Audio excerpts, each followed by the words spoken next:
If you're currently feeling stuck in life, this might be for you.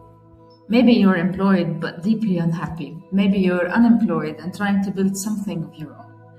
Maybe you wake up every day feeling busy, but you're not actually moving forward. I know that feeling, not as a theory, as a lived experience. It's very painful and it hurts. There was a time in my life when I was walking long distances to get to work. I was sponsoring my own education, and on the outside I was moving, but on the inside I was completely stuck. For a long time, I kept asking the wrong question, which we all tend to ask, which is, why? Why is this happening to me?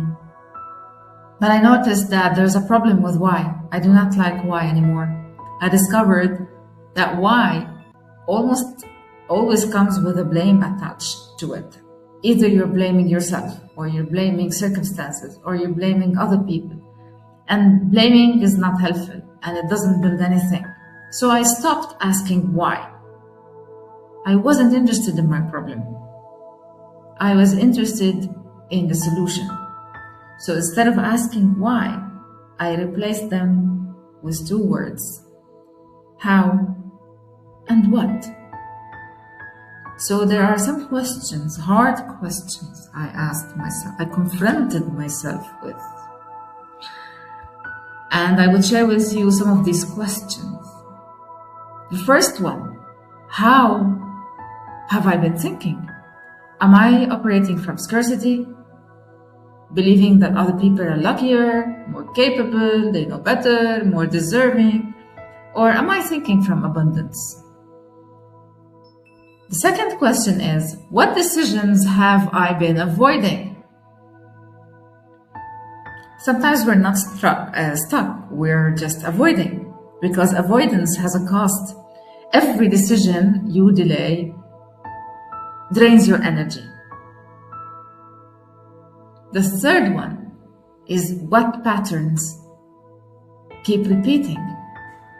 Recognize your patterns.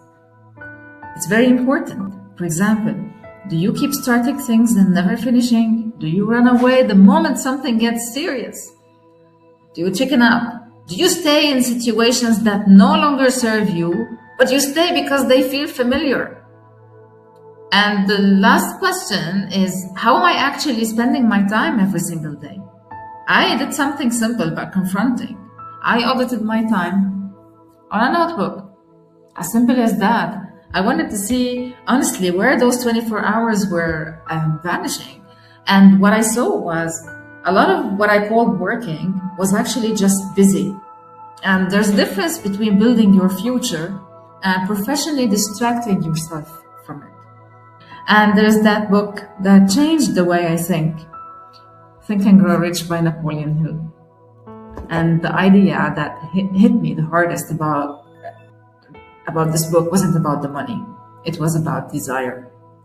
Napoleon Hill talks about the difference between wishing for something and having a burning desire for it. A wish is passive. A desire, like a real one, is almost an obsession. It changes how you move through your day. It changes what you're willing to do and what you're no longer willing to tolerate. For me, I stopped waiting for circumstances to change. I became obsessed. Not with a destination, not with a lipstick, but with persistence itself. I became obsessed with persistence, with not stopping. And that obsession is what separates people who eventually move forward from people who stay stuck. Obsession. I had been in the personal development field for over 16 years by that point. I had deep experience in business emotional intelligence, and understanding how the people think and feel directly affects how they perform and behave and lead. And I started channeling everything into that. But I want to be honest with you, even within a professional environment, even when you're doing outstanding work, there are fears that creep in. There will always be fears. I remember the first time I delivered a training session, and that was 15 years ago. It was terrifying because, you standing in front of participants who trusted you from big companies, it's scary. Because once you do outstanding work, once you deliver something genuinely valuable, people see you, and being seen means responsibility. It means that you can no longer stay invisible. And invisibility for a lot of people is a very comfortable place to hide. And this is something that most people don't say out loud. Sometimes it's not the fear of failure that holds you back. It's actually the fear that you might actually succeed, and that your entire identity would have to change along with it. Because success demands things like consistency, like discipline, visibility, responsibility, holding yourself accountable.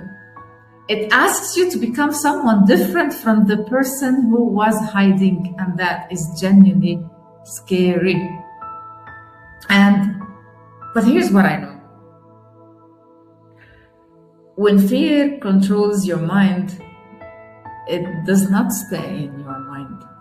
It spreads. It affects your finances. That's the first thing. It affects your self-confidence.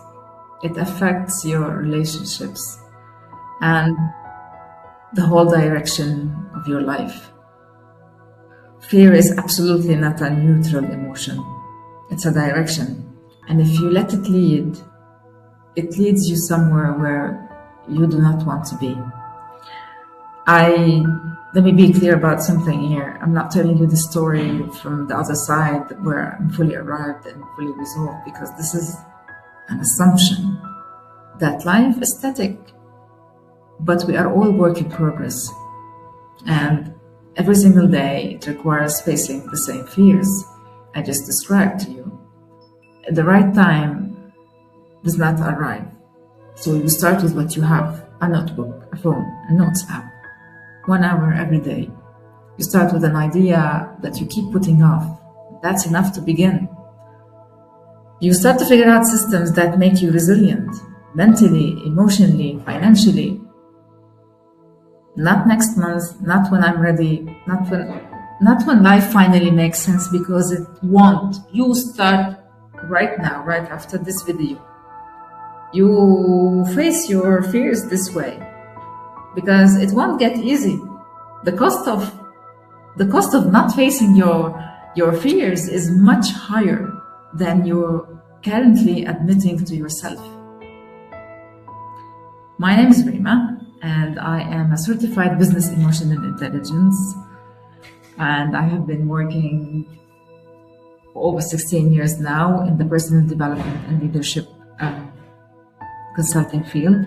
In these videos, we're going to have honest conversations about growth, discipline, emotional intelligence, and what it actually takes to become someone stronger than your excuses. And before I end this video, I would like to leave you with this. Do we have a preset life script, or do we create it during the journey of our life? Could there be such a thing as a unique vibrational signature for each of us humans? How does it work? And are we able to discern things about one another because of it? This is from Decisions That Matter. Rethink, reimagine, reset your life.